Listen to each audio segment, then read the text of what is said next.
Bonjour et bienvenue les amis. Wow, on est déjà rendu au mois de décembre. Le temps passe vraiment vite. Ce mois-ci, je vais vieillir d'un an. Bref, aujourd'hui, j'avais envie de vous parler du volume 3 publié par Image Comics, ainsi que les numéros 24 et 25 qui fut la première conclusion. J'aimerais vous avertir que dans cette vidéo, il risque d'avoir du spoil. Alors pour ceux qui voudraient lire le volume 3 sans être spoilés, je vous souhaite une bonne lecture et revenez plus tard voir la vidéo.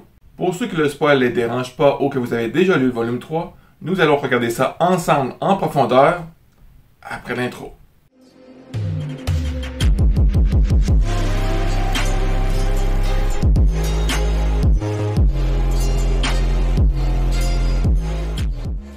Le troisième volume de Mirage Studios de Teenage Mutant Ninja Turtles a été publié sous la direction de Erik Larsen par Image Comics. Chaque numéro a été écrit par Gary Carlson et dessiné par Frank Fosco.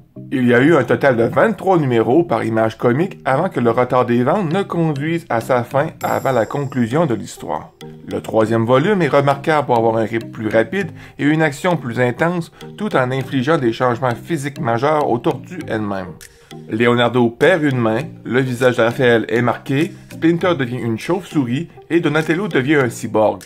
Dans un rebondissement surprenant, Raphaël a même pris l'identité du Shredder et a assumé la direction des Foot. Anecdote, la représentation de Raphaël en tant que Shredder est cependant référencée dans un épisode de la troisième saison de la série animée de 2003, Les Ténèbres souterraines, où Raphaël est exposé à sa peur de céder à la colère et de devenir la chose qu'il déteste le plus. Avec le volume 3, les tortues ont été incorporées dans l'univers d'Image Comics, ce qui a permis quelques croisements et apparitions de personnages invités, comme Savage Dragon et Galahad. La série a cessé de paraître en 1999. Au moment où cela a été fait, il n'avait aucun plan pour une conclusion sous licence officielle de TMNT Volume 3.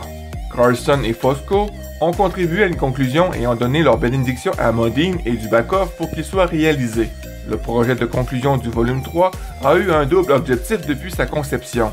Clôturer la série Image, mais aussi la rattacher à la continuité de Mirage Studios. En 2011, le projet est lancé. Andrew Modine a terminé la conclusion en 2 numéros conçus pour lier la série à la continuité de Mirage. Cependant, les personnes impliquées dans l'histoire de TMNT Volume 3 ont contribué avec Modine. L'écrivain Carlson a rajouté des notes supplémentaires, Fosco a contribué à quelques pages et aux pages couverture. A.C. Farley a contribué pour 2 pages ainsi que pour la page couverture. La page couverture du numéro 25 a été ancrée par Kevin Eastman. Ils ont fait de leur mieux pour terminer une histoire restée inachevée pendant plus d'une décennie en raison des faibles ventes. Tous les efforts ont été déployés pendant 1 an et demi pour que cette histoire soit publiée officiellement par Image Comics. Soutenu par le rédacteur en chef du volume 3, Erik Larsen, et de l'écrivain Gary Carlson et l'artiste Frank Fosco, ils ont décidé de demander à Viacom les droits de publication pour terminer officiellement la série. Mais ils ont été refusés.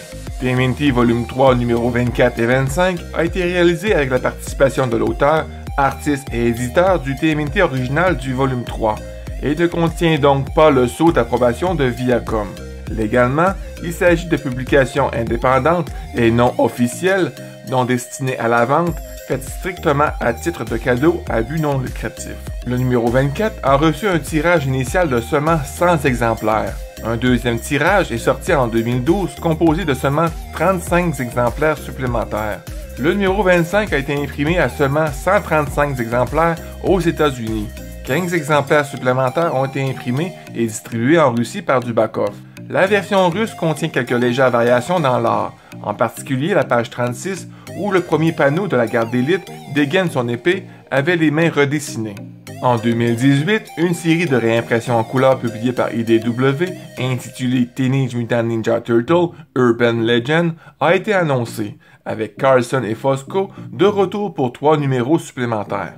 En 2020, IDW a publié une conclusion sous licence Viacom pour TMNT Volume 3 en terminant par TMNT Urban Legend numéro 26. Cette version comportait un script complet et des illustrations de Carlson et Fosco. Bien que Carlson et Fosco aient contribué à la fois à cette conclusion non officielle et à la conclusion sous licence de TMNT Volume 3, les 2 versions sont complètement différentes l'une de l'autre.